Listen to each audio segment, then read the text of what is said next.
Hello साथियों, स्वागत है आपका आपके अपने YouTube चैनल दिसार GKGS क्लासेस में। दोस्तों आप सब लोग कैसे हैं? आशा करते हैं आप सब लोग अच्छे होंगे, स्वस्थ होंगे, मस्त होंगे। दोस्तों आज हम देखने वाले हैं फिजिक्स यानी भौतिकी विज्ञान के शानदार प्रश्न जो रेलवे प्रीवियस ईयर में पूछे जा चुके हैं। दोस्तों ये हमारा प्रैक्टिस सेट नंबर 45 होने वाला है, जिसमें हम आपको फिजिक्स के शानदार क्वेश्चन करवाने वाले हैं। दोस्तों वीडियो अच्छा लगे वीडियो को लाइक कीजिए, शेयर कीजिए, कमेंट कीजिए और चैनल पे नए हैं तो चैनल को सब्सक्राइब जरूर कर लीजिएगा पल पल की अपडेट के लिए। दोस्तों इसकी PDF फाइल के लिए आप हमारे टेलीग्राम चैनल को ज्वाइन कर लीजिए। टेलीग्राम चैनल का लिंक मैंने डिस्क्रिप्शन बॉक्स में आपको दे दिया है। दोस्तों वीडियो को लास्ट तक देखिएगा, यहाँ से आपको डायरेक्टली क्वेश्चन रेलवे एग्जाम में देखने को मिलेंगे। देखते हैं आज का पहला क्वेश्चन जो आपकी स्क्रीन पे ये रहा।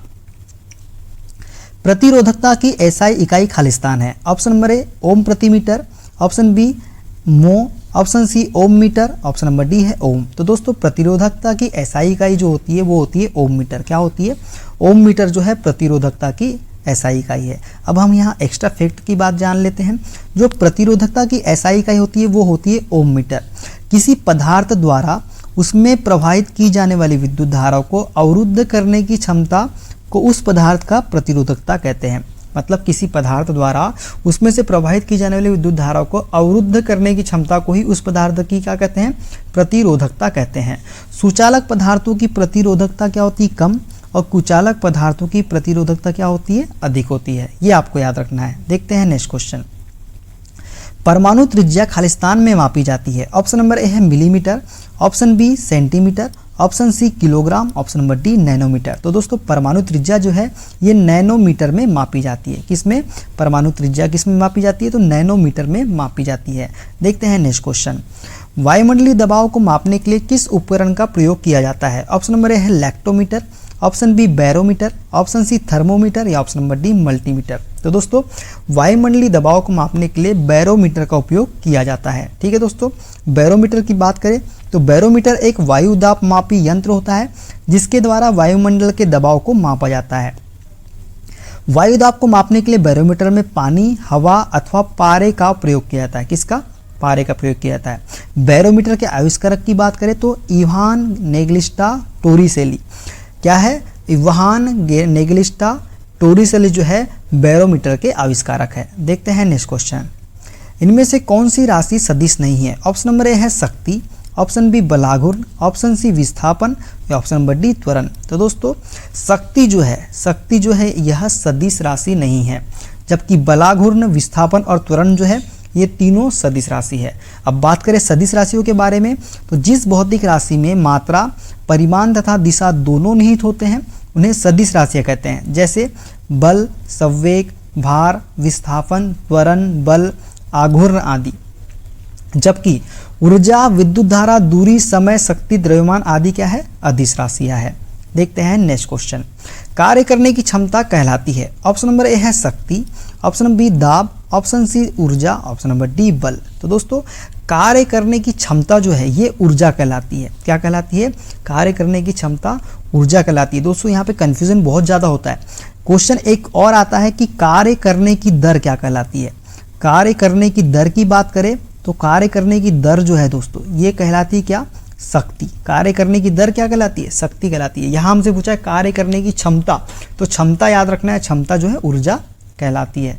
अब इसके एक्स्ट्रा फैक्ट की बात करें तो भौतिकी में ऊर्जा वस्तुओं का वह एक गुण है जो अन्य वस्तुओं को स्थानांतरित की जा सकती है या ऊर्जा को विभिन्न रूपों में रूपांतरित किया जा सकता है।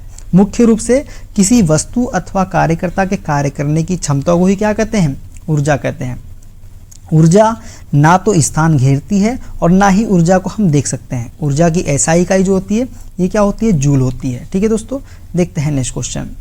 यदि कोई कारक T समय में W कार्य करता है तो उसकी पावर P होगी। ऑप्शन नंबर ए समय कार्य, समय माइनस कार्य, ऑप्शन बी समय इंटू कार्य, ऑप्शन सी है कार्य बटा समय और ऑप्शन नंबर डी है समय बटा कार्य। दोस्तों यदि कोई कारक T समय में कितना कार्य करता है? W कार्य करता है तो उसकी पावर क्या होगी? कार्य बटा समय, मतलब work upon time is the right answer. देखते हैं नेक्स्ट क्वेश्चन। खालिस्तान के कणों की गतिज ऊर्जा अधिकतम होती है। ऑप्शन नंबर ए है द्रव, option B plasma, option C ठोस, ऑप्शन नंबर डी गैस। तो दोस्तों गैस के कणों की गतिज ऊर्जा जो होती है, जो गैस के कणों की गतिज ऊर्जा होती है ये अधिकतम होती है। अब इसके एक्स्ट्रा फैक्ट की हम पूरी बात कर लेते हैं, सभी को देख लेते हैं अच्छे से। किसी वस्तु में गति के कारण उत्पन्न ऊर्जा को वस्तु की गतिज ऊर्जा कहा जाता है। मतलब गति के कारण जो ऊर्जा उत्पन्न होती है उसे ही वस्तु की गति ऊर्जा कहा जाता है। किसी गतिशील वस्तु की गतिज ऊर्जा उस वस्तु द्वारा विरामावस्था में आने तक किए गए कार्य के रूप में व्यक्त की जा सकती है। गैस के कणों की गतिज ऊर्जा अधिकतम होती है क्योंकि गैस के कण ठोस व द्रव के कणों की अपेक्षा अधिक गतिशील होते हैं और ठोस के कणों की गतिज ऊर्जा न्यूनतम होती है। ठीक है दोस्तों, ये आपको याद रखना है। देखते हैं नेक्स्ट क्वेश्चन। किसी वस्तु के द्रव्यमान का मापन किसका मापन कहलाता है? ऑप्शन नंबर ए त्वरण, ऑप्शन बी जड़त्व, ऑप्शन सी संवेग, ऑप्शन नंबर डी गति। तो दोस्तों किसी वस्तु के द्रव्यमान का मापन जो है ये जड़त्व मापन कहलाता है। क्या कहलाता है? जड़त्व। तो B is the correct answer. अब हम इसका एक्स्ट्रा फैक्ट देख लेते हैं। किसी भौतिक राशि का परिमाण संख्याओं में व्यक्त करने को मापन कहा जाता है। वह गुण जो वस्तु की गति की अवस्था में किसी भी प्रकार के परिवर्तन का विरोध करता है जड़त्व कहलाता है। जड़त्व ही वह गुण है जो कारण वस्तु बिना दिशा बदले एक सरल रेखा में समान वेग से चलती रहती है। जिसके कारण वस्तु क्या होती है? बिना दिशा बदले एक सरल रेखा में समान वेग से चलती रहती है। किस कारण? जड़त्व के ही कारण। जड़त्व का मापन क्या होता है? द्रव्यमान होता है। ठीक है दोस्तों, ये आपको याद रखना है। देखते हैं नेक्स्ट क्वेश्चन। किसी वस्तु के संवेग परिवर्तन की दर बल की दिशा में आरोपित असंतुलित बल के समानुपाती होती है। इस नियम को क्या कहा जाता है? ऑप्शन नंबर ए है न्यूटन की गति का पहला नियम, ऑप्शन बी न्यूटन की गति का चौथा नियम, ऑप्शन सी न्यूटन की गति का दूसरा नियम और ऑप्शन नंबर डी है न्यूटन की गति का तीसरा नियम। तो दोस्तों किसी वस्तु के संवेग परिवर्तन की दर बल की दिशा में आरोपित असंतुलित बल के समानुपाती होती है। इसे न्यूटन की गति का दूसरा नियम कहा जाता है। क्या कहा जाता है? न्यूटन की गति का दूसरा नियम। अब बात कर ले हम न्यूटन की गति के नियम के बारे में। तो किसी वस्तु के संवेग में परिवर्तन की दर उस पर आरोपित असंतुलित बल के समानुपाती होता है। इसे न्यूटन की गति का द्वितीय नियम भी कहा जाता है। उदाहरण की बात करें, जो खिलाड़ी द्वारा तेजी से आती गेंद को कैच करते समय अपने हाथों के पीछे की ओर ले जाना, ये न्यूटन के द्वितीय नियम का उदाहरण है। जब हम कोई बॉल कैच करते हैं तो अपने हाथों को क्या करते हैं? पीछे की ओर ले जाते हैं। ठीक है, यही है गति का द्वितीय नियम। ठीक है दोस्तों, अब गति के नियम की बात कर रहे हैं तो सर आइजैक न्यूटन ने गति के 3 नियमों का उल्लेख अपनी पुस्तक किस में किया था? प्रिंसिपिया में किया था। प्रथम नियम किसे क्या कहते हैं? जड़त्व का नियम कहते हैं। द्वितीय नियम को हम संवेग का नियम कहते हैं और तृतीय नियम जो है यह क्रिया प्रतिक्रिया का नियम कहलाता है। ठीक है दोस्तों, इस तरह सर आइजैक न्यूटन ने गति के 3 नियम का उल्लेख अपनी पुस्तक किस में किया है? प्रिंसिपिया में किया है। कोई वस्तु सतत चाल से चलती रहती है। सतत चाल से मतलब कोई वस्तु जो है सतत चाल से गति करती है जब इस पर कोई खालिस्तान न लग रहा हो। ऑप्शन नंबर ए है आवेग, ऑप्शन बी जड़त्व, ऑप्शन सी बल और ऑप्शन नंबर डी दाब। तो दोस्तों कोई वस्तु सतत चाल से गति करती है जब इस पर कोई क्या न लग रहा हो? बल नहीं लग रहा हो। ठीक है दोस्तों, अब बल की बात करें तो बल जो है, बल एक कैसी राशि है? तो बल एक सदिश राशि है। इसका यूनिट जो है न्यूटन होता है। किसका? बल का। देखते हैं नेक्स्ट क्वेश्चन। एक गतिमान वस्तु का संवेग कुछ कारकों पर निर्भर करता है। निम्नलिखित में से कौन सा कथन सबसे उपयुक्त है? ऑप्शन नंबर ए गतिमान वस्तु का संवेग उसके द्रव्यमान पर निर्भर करता है, ऑप्शन बी गतिमान वस्तु का संवेग उसके द्रव्यमान और वेग पर निर्भर करता है, ऑप्शन सी गतिमान वस्तु का संवेग उसके आयतन और वेग पर निर्भर करता है, या ऑप्शन नंबर डी गतिमान वस्तु का संवेग जो है उसके वेग पर निर्भर करता है। दोस्तों एक गतिमान वस्तु का संवेग कुछ कारकों पर निर्भर करता है। इसमें से सबसे उपयुक्त ये है कि गतिमान वस्तु का संवेग जो है उसके द्रव्यमान और वेग पर निर्भर करता है। ये इज द करेक्ट आंसर हो जाएगा। देखते हैं नेक्स्ट क्वेश्चन। यदि किसी वस्तु द्वारा तय की गई दूरी 0 है तो वस्तु का विस्थापन कितना होगा? ऑप्शन नंबर ए ऋणात्मक, ऑप्शन बी 0, ऑप्शन सी धनात्मक या ऑप्शन नंबर डी 0 हो भी सकता है नहीं भी। तो दोस्तों किसी वस्तु द्वारा तय की गई दूरी 0 है तो वस्तु का विस्थापन भी क्या होगा? 0 ही होगा।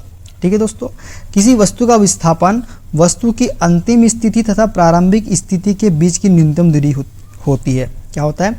जो विस्थापन होता है ये जो इस प्रारंभिक दूरी और इन जो अंतिम दूरी इनके बीच की दूरी ही क्या कहलाता है? विस्थापन कहलाता है। चूंकि वस्तु द्वारा तय की गई दूरी कितनी है? अब वस्तु यहाँ रखी हुई है, इसने कोई दूरी तय ही नहीं की, तो वस्तु की तय की गई दूरी कितनी है? 0 है।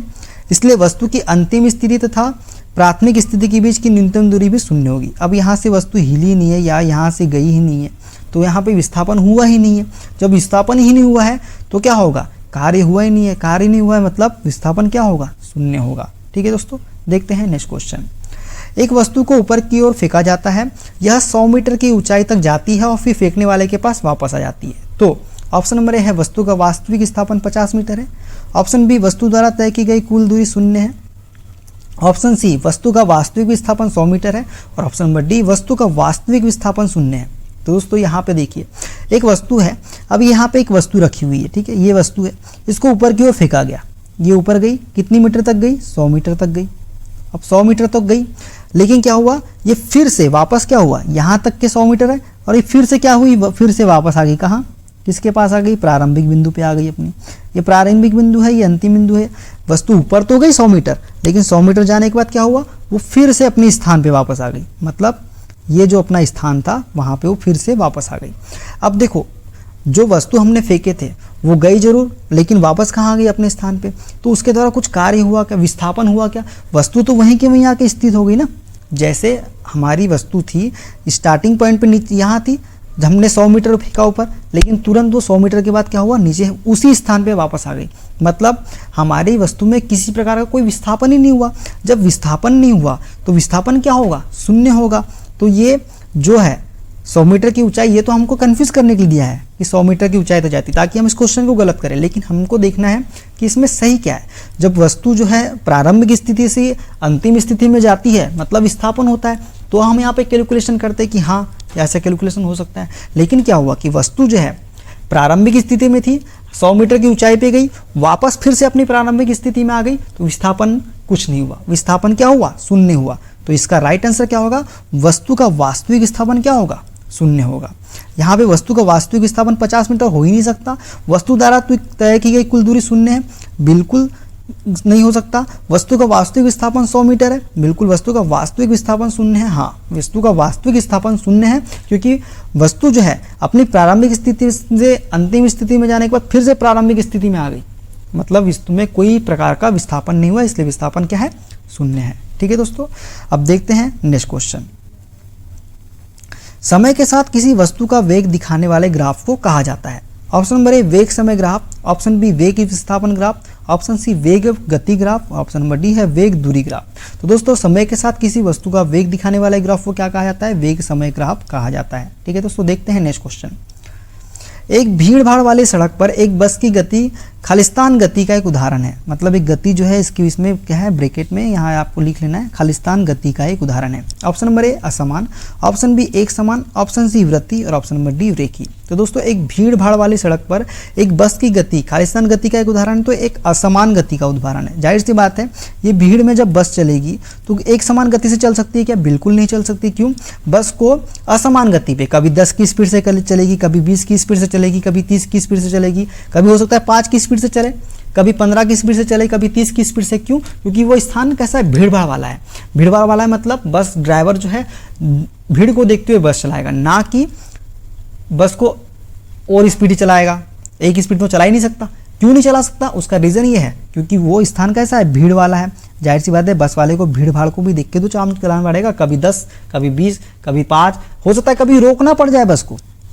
तो जो गति होगी ये किस प्रकार की गति होगी, असमान गति होगी। एक समान गति से बस भीड़ वाली जगह पे नहीं चल सकती है, इसलिए इसका राइट आंसर क्या हो जाएगा, असमान।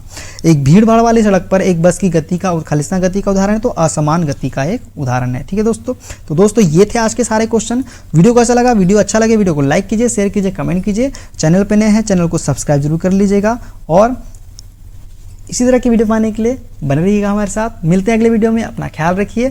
Okay, bye bye, take care. और दोस्तों डेली आपको मॉर्निंग में 5 AM ये वीडियो आपको मिलेगी। कितने बजे, 5 AM, मतलब 5 बजे सवेरे डेली आपको प्रैक्टिस सेट हम करवाएंगे। 5 बजे तैयार रहिएगा, डेली 5 बजे आपको वीडियो मिल जाया करेगा। मिलते हैं अगले वीडियो में। ओके, अपना ख्याल रखिए, बाय बाय, टेक केयर।